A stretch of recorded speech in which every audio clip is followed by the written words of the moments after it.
qodobka muhiimka waxa weeye qodobka shilin Soomaaliga dadkii ka hadlay waa sax waa khatar puntland in hantideedii ay electronic ku jirto weliba ayaamaha kan wadaca alle waxa soo baxay dagaalkii dhulka aan naqaanay dagaal la yiraahdo dagaalkii maalin dhow waxa ka dhacay Soomaaliya adduunka ya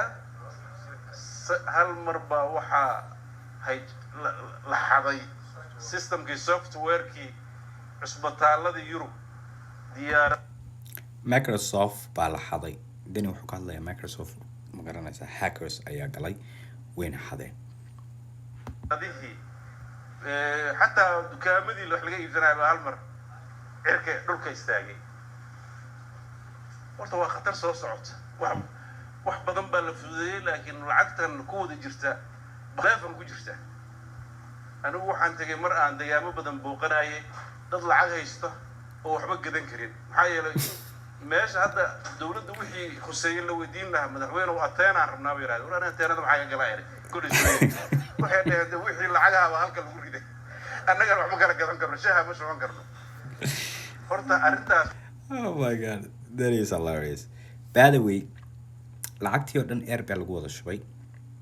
dad yar baana haysta lacagtii ummadda Soomaaliyeed oo dhan iska lahayd regulation lagama bixiyo uu ninkan elite yahay dani la yiraahdo una kaansan kara dad xitaa la talin kara oo inkastoo gap far badan u jiro laakiin wuxuu kaansan karaa dad la taliya waa qof maskax furan kuna haboon ma garanaysaa haddii uu xil qabanayo inuu xilka ugu sareeyo Soomaaliya ku qaban karo wasaan aaminsanahay by the way wax meeshan ka jira ayaa waxay tahay lacagtii shilin Soomaaliga ahayd hadda Somaliland eegto baa la isticmaalayaa puntland haddaad eegto baa la isticmaalayaa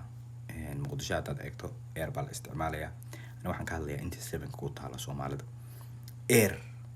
waxa weeye waa mobile money baa la isticmaalayaa ama dahabshiil baa iska leh ama ninka balbarkaad iska lahaan jiray taaj iska leh hadaa iska leh ama waxa iska leh magaraas goes marka lacagtii bulshada oo dhan intay qabsadeen xitaa maalgelin xitaa kuma sameeyaan in dawladda ay hayn lahayd xitaa wax far badan baa laga faa'iidi lahaa baa marka gaajeer dhacdun baa waxa la leeyahay yaa $1 million bixiyay hebel marka dhibaato ku tahay waxaan tusayaa in systemka Mareykanka u yaala Federal Reserve-ka iyo sida lacagta uga hayso dadkan dawladnimada wax khalad ka fahmeen moogta waxba kala businesskii iyo dawladdii baa kala kacday oo korodhay baa lagu leeyahay moogta waxaas ma jiraan mas'uuliyadii dhammayd dadkan waa dad wada shaqaysanaya lacag wada raadinaya oo tuuga ah siyaasiyiinta Soomaaliyeed marka tuug farta kuma taagi karo anigu socono clip kalena tusaya business went out of business that meant everyone lost their deposits. Fearful, people would run to their healthy bank to withdraw their money. Only banks didn't keep that much cash handy, so they'd fail, causing more people to fearfully run to their bank. And back then, there was nowhere for these banks to get more cash to stop these runs. After a large run in marka banki ba lacagta ma kiib garayaan waxa weeye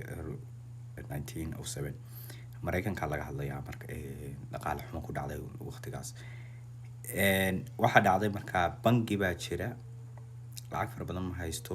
depressionka markay dhacday lacagtii waa laga soo gurayaa haddana ka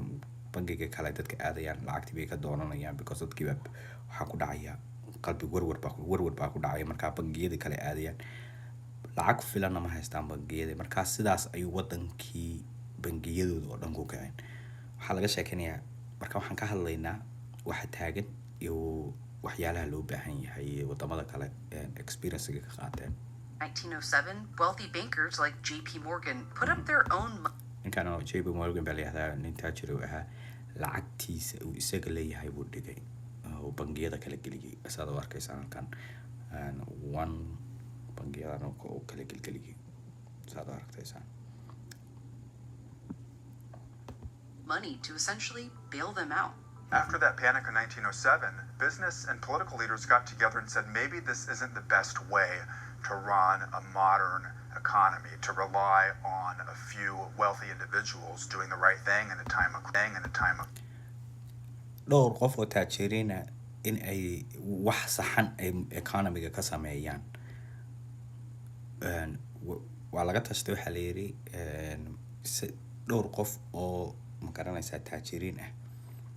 baa wax noo sixi kara economigeenana wax ka bedeli kara ama ganacsiyaadkeena. waa markii ay ka guurayaan way moogta bangiyadooda markay feelgareeyaan ay wax ka barteen. Innaga waxaanu ku jirnaa bangiyadeenii bangi maba ahaba marka hore bangiba ma leeyihiinba dowladda Soomaaliya oo dhanba ma laha iyo sabanka inta degan oo dhan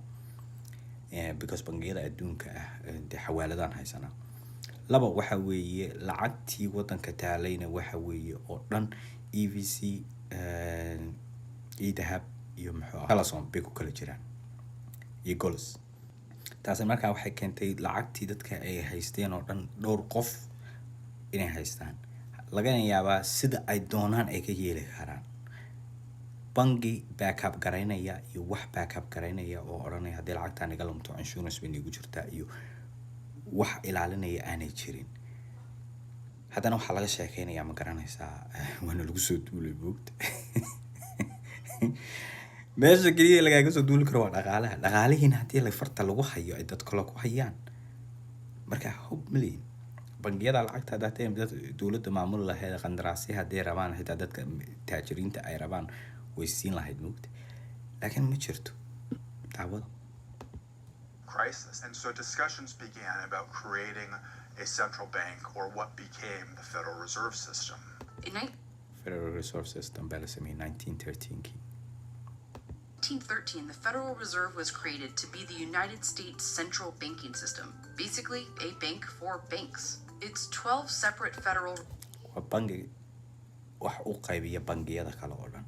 marka lama diidana dadka taajiriinta inay wax lacag sameeyaan laakiin waxaa jirta lacagtii oo dhan air bay ku jirtaa insurance kuma jirto. maanta haddii dadkaas bangi la dhaco ama ma garanaysaa dhibaato kale ay ku imaato gebigooda waa bog ama qof soo weeraro waxa weeye collapse ayaa ku dhacay Soomaaliya oo dhan. sabanka oo dhan collapse baa ku dhacay. marka waxyaalahan ka hadlayna moogta hadda lama kala go'in oo dadku waxa weli way Soomaaliya baa la isku wada yiraahdaa moogta. marka waddanka collapse buu leeyahay. only few people ayaa gacanta ku hayo. waliba dadka Somaliland hadda sheeganaya telesom baa lacagta ku haysta. telesom Muqdisho laga leeyahay waa baa la yidhi waa sidii la sheegay dada dowladooda hata wax waa maamuleen waxay ku leeyihiin waa go'ayna. marka halkan ayaa kusoo gabagabeynaya sidii caadada ahayd. dani waxa weeye waa qof macquul ah fikir iyo dadnimo iyo siyaasi dhaba weeyo oo wax fara badan laga baran karo. I hope in dhalinyarta adduunka la jaan qaadi karta in lagu soo daro systemada si wax looga bedelo mustaqbalka. halkan ayaa kusoo gabagabeynaya. assalaamu calaykum waraxmatullaahi wabarakaatuh.